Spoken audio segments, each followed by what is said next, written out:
ये पपीता मेरा है, इस पर सिर्फ मेरा हक है। नहीं, पपीते का पेड़ तो मेरे हिस्से में लगा है, इसलिए ये पपीता मेरा है। इस पर सिर्फ मेरा हक है, मैं इसे हर रोज पानी देती हूँ। लेकिन पपीते की डाल तो मेरे घर की तरफ झुकी है ना, हर रोज पत्ते गिरते हैं, सारी सफाई मैं करती हूँ, इसलिए इन पपीतों पर मेरा हक है। दो बुढ़िया के घरों के बीच सिर्फ एक दीवार का फासला था। दीवार के एक तरफ पपीते का पेड़ लगा था और उसकी डाल दीवार के दूसरी तरफ थी, यानी सारे पपीते दीवार के दूसरी तरफ ही लगते थे। बस इसी बात को लेकर दोनों बुढ़िया लड़ रही थी। इस बात का फैसला आप सरपंच जी करेंगे। ठीक है, देखना इस पेड़ की तरह सरपंच जी का फैसला भी मेरे हिस्से में ही होगा। ये तो वक्त ही बताएगा, चल चुपचाप। दोनों सरपंच जी के पास पहुंच गए। दोनों ने अपनी अपनी बात रखी। गंगा यमुना, आप दोनों सगी बहनें होकर इस तरह एक पेड़ के लिए लड़ रही हो। वो पेड़ आपकी माँ ने लगाया था। आप दोनों के झगड़े की वजह से घर के बीचों बीच दीवार उठा दी थी उन्होंने। सरपंच जी, ये सब तो हमको पता ही है, हमारा जल्दी से फैसला कर दो। पेड़ की डाल और सारे पपीते मेरे घर में लटका करते हैं, तो उन पपीतों पर भी मेरा ही हक हुआ ना। लेकिन सरपंच जी, वो पपीते का पेड़ तो मेरे घर में लगा है ना, तो हक भी सिर्फ मेरा बनता है। सरपंच को दोनों की ही बातें ठीक लग रही थी। वो आज पहली बार कोई फैसला करने में असमर्थ था। इन दोनों का फैसला कैसे करूं, कुछ समझ में नहीं आ रहा। हाँ, ये सही रहेगा। अरे इतना काहे सोच रहे हो सरपंच जी, जल्दी से अपना फैसला सुनाओ। देखो, मैं तुम दोनों को 1 हफ्ते का समय देता हूँ। तुम दोनों में से जो भी उस पेड़ का पका पपीता पहले खिलाएगा, उस पेड़ पर उसी का हक हो जाएगा। सरपंच जी, आपका फैसला मुझे बहुत पसंद आया। पपीता तो मेरे हिस्से में ही लगा है, 1 हफ्ते के अंदर मेरा पपीता पक जाएगा, फिर आपको खिलाऊंगी। पेड़ तो मेरे घर में लगा है, पक्का पपीता तो मैं ही खिलाऊंगी सरपंच जी को। अच्छा, मेरा सर दर्द हो रहा है, अपने घर में जाओ, वहीं लड़ो जाके। 1 हफ्ते बाद जब पपीता पक जाए तब मिलना। गंगा यमुना वहाँ से चली गई। रात में दोनों सो गई। अगली सुबह यमुना सोकर उठी, नहाया धोया, उसके बाद पपीते के पेड़ पर पानी डालने चली गई। वो पेड़ पर पानी डालने जा ही रही थी कि तभी पानी डालते डालते रुक गई। अगर मैं रोज रोज पानी डालती रही तो पपीता पक जाएगा और गंगा सरपंच जी को पपीता खिला देगी, पर अगर मैं पानी न डालूं तो पपीता पकेगा ही नहीं। गंगा पानी लेकर वहाँ से चली गई। तभी अपने आंगन में गंगा आई। उसने देखा एक छोटा सा पपीता लगा था, पर अभी कच्चा था। अभी तो ये पपीता बिल्कुल बच्चा है, बस जल्दी से ये पपीता पक जाए ताकि मैं इसे सरपंच के मुंह में ठूस सकूं। ऐसे ही वो दिन बीत गया। अगले दिन दोनों बहनें पेड़ के पास आईं और पपीते को देखने लगी, पर पपीता जरा सा भी नहीं पका था। बिल्कुल वैसे का वैसा ही था जैसा पहले दिन था। ये पपीता पक क्यों नहीं रहा बुढ़िया? क्योंकि मैंने पानी देना ही बंद कर दिया है। जब तक पानी नहीं पड़ेगा तब तक पपीता नहीं पकेगा। क्या? तो मैं भी आज के बाद इस पेड़ के नीचे की सफाई नहीं करूंगी और सारे पत्ते काट दूंगी ताकि धूप से ये पपीता पक जाए। तो इस तरह यमुना ने पेड़ को पानी से सींचना बंद कर दिया। दूसरी तरफ गंगा ने उस पेड़ के सारे पत्ते काट दिए। अब उस पेड़ में पपीते के अलावा कुछ नहीं था। धूप सीधा पपीते पर पड़ रही थी, पर तीसरे दिन भी वो पपीता नहीं पका। ये सब हो क्या रहा है? ये पपीता तो दिन ब दिन सड़ता जा रहा है। उधर सरपंच से उसके मुनीम ने कहा, सरपंच जी, आपने उन दोनों बुजुर्ग औरतों को इतना आसान रास्ता क्यों बता दिया? पपीता बस पकने ही वाला होगा, कोई ना कोई तो आपको पका पपीता खिला ही देगा और फिर उस पपीते के पेड़ पर उसी का हक हो जाएगा। सरपंच जी मुस्कुराए और बोले, मुनीम जी, ये इतना आसान है नहीं जितना आपको लग रहा है। वैसे आप बताओ, उन दोनों में से कौन मुझे पका पपीता खिला पाएगा? सरपंच जी, मुझे तो लगता है गंगा ही जीतेगी, क्योंकि पपीता उसकी तरफ ही लगा है। गलत जवाब। तो क्या यमुना आपको पका पपीता खिलाएगी? दोनों में से कोई नहीं, और देखना 2 दिन बाद दोनों में से कोई हमारे पास नहीं आएगा। आप ये सब क्या बोल रहे हैं? मुझे कुछ समझ नहीं आ रहा। 2 दिन बाद समझ आ जाएगा। ऐसे पूरा 1 हफ्ता बीत गया, पर वो पपीता पकने को तो छोड़ो, बिल्कुल काला पड़ गया था। दोनों बहनें ये देखकर हैरान हो गईं। हे राम, ये क्या हो गया? पपीता तो पका ही नहीं।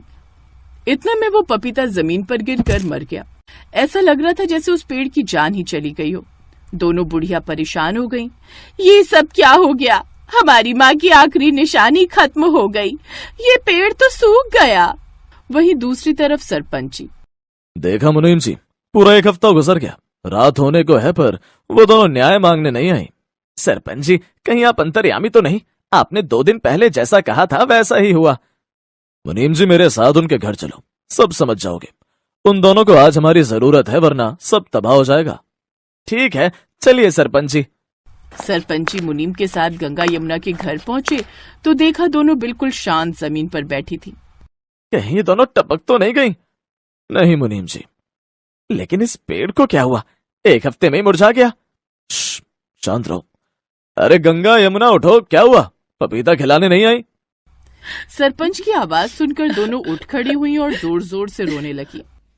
अब रोने से कोई फायदा नहीं। ये पेड़ तुम्हारी माँ की प्रेम की निशानी थी। तुम दोनों ने उसमें अपना अहंकार डाल दिया, इसीलिए आज उसकी ये हालत हुई है।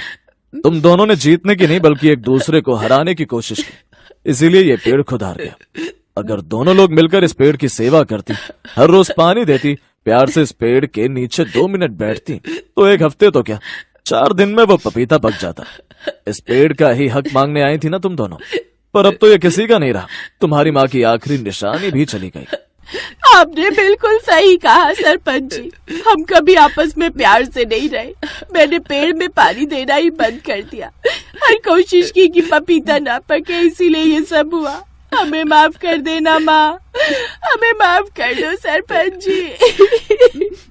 रोना बंद करो। मुझे पपीता खाने का कोई शौक नहीं है। मैंने तो जानबूझकर ऐसी शर्त रखी थी कि जो भी मुझे इस पेड़ का पका पपीता खिलाएगा, ये पेड़ उसी का। मैं जानता था वो पपीता कभी पकेगा ही नहीं। अब तो पक्का हो गया कि आप अंतर्यामी हो। शांत खड़े रहो मुनीम जी। पर अगर तुम दोनों को अपनी गलती का एहसास सच में है, तो एक साथ प्यार से रहना शुरू करो। इस पेड़ को प्यार के पानी से सींचो, फिर से एक दिन खिल उठेगा ये पेड़। चलो मुनीम जी। इतना बोलकर मुनीम जी चले गए। दोनों बहनों ने एक दूसरे को गले लगाया। अगले दिन ही उन्होंने बीच की दीवार तोड़ दी और उस पपीते के पेड़ की मिलजुल कर सेवा करने लगी, उसे पानी देने लगी, जिसका परिणाम ये रहा कि 1 हफ्ते के अंदर वो पेड़ फिर से हरा भरा हो गया। ढेर सारे पपीते भी पक गए। इस पपीते में बहुत मिठास है, हमारी माँ के प्रेम की मिठास है इसमें दीदी। हम दोनों आपस में मिल गए और हमारा पेड़ भी हरा भरा हो गया। इन सब के पीछे सरपंच जी का बहुत बड़ा हाथ है। चलो सरपंच जी को पका पपीता खिला कर आते हैं। ये तुमने बिल्कुल सही कहा। दोनों बहनें फाइनली पका पपीता लेकर सरपंच जी के पास पहुंची। सरपंच जी, ये पका पपीता आपके लिए। अगर आपने हमें सही राह ना दिखाई होती तो आज भी हम वैसे ही लड़ते रहते। आज के बाद हमेशा ऐसे ही मिलजुल कर प्यार से रहना। वो कहते हैं ना, एकता में बड़ी शक्ति होती है। उस दिन के बाद दोनों एक साथ मिलजुल कर रहने लगी।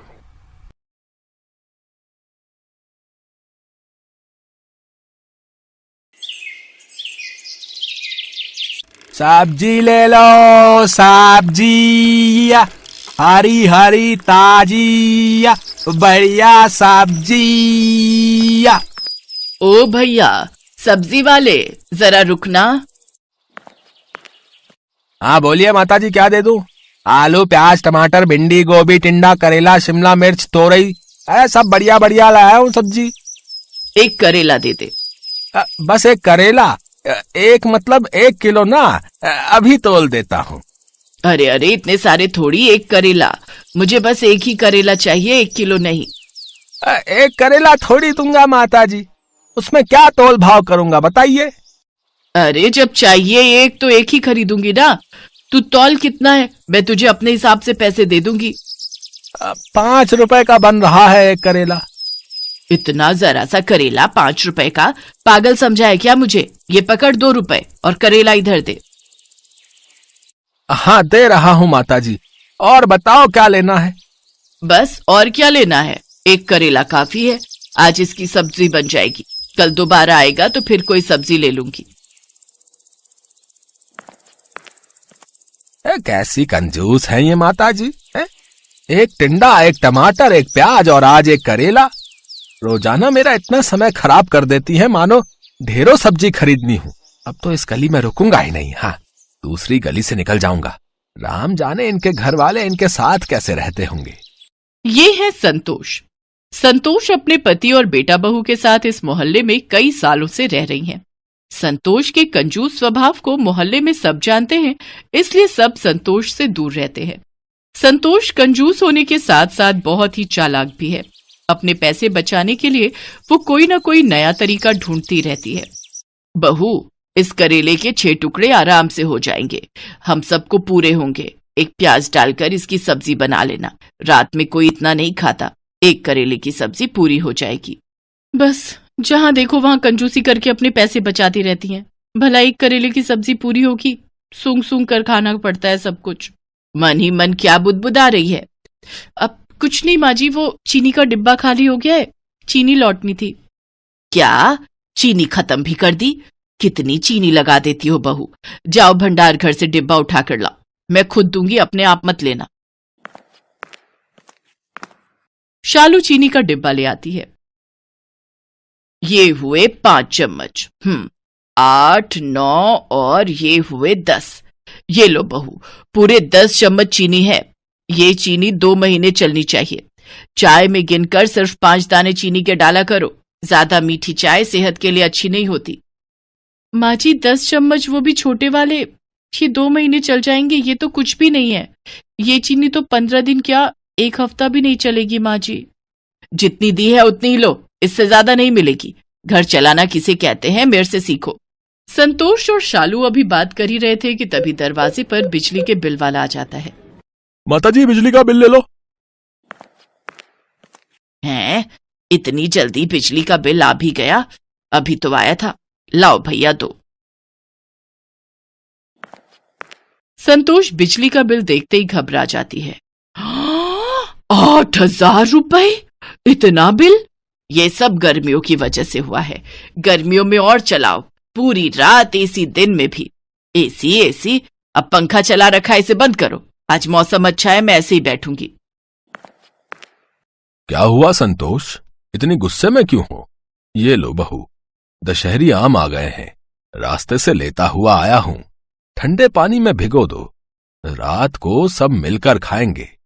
अरे क्यों इतना खर्चा करते हो? अभी दशहरी आम 80 रुपए किलो है। जब 20 रुपए किलो हो जाए तब सोचना लाने के बारे में। बेकार में इतने खर्चे करते रहते हो।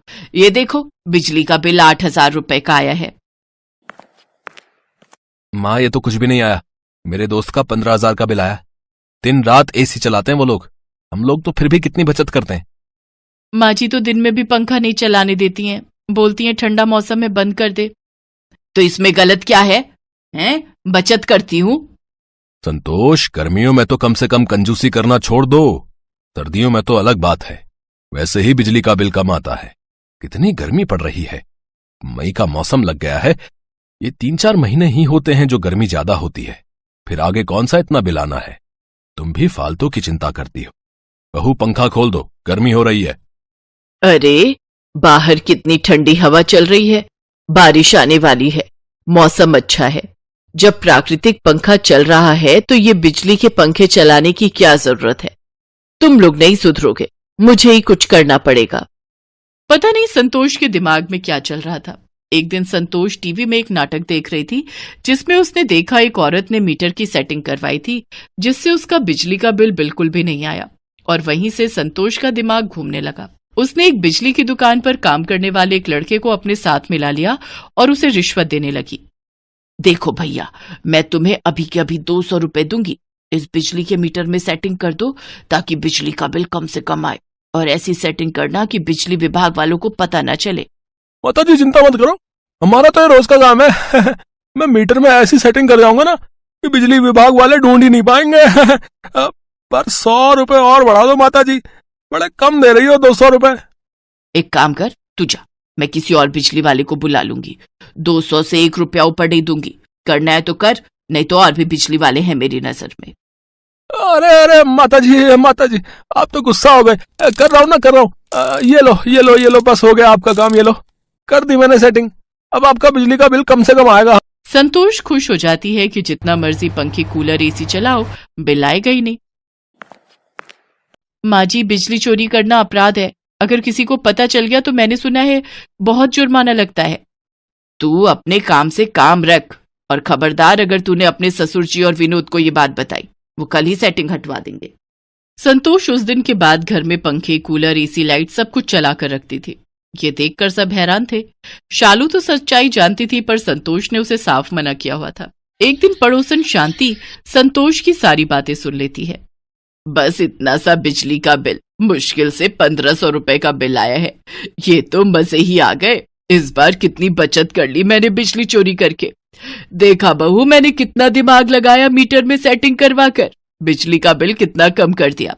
धीरे बोलती हूँ, दीवारों के भी कान होते हैं। अच्छा, तो ये संतोष बिजली की चोरी कर रही है। उड़ा लो मजे। कल ही जाती हूँ बिजली विभाग में संतोष के खिलाफ बिजली चोरी की रिपोर्ट करने।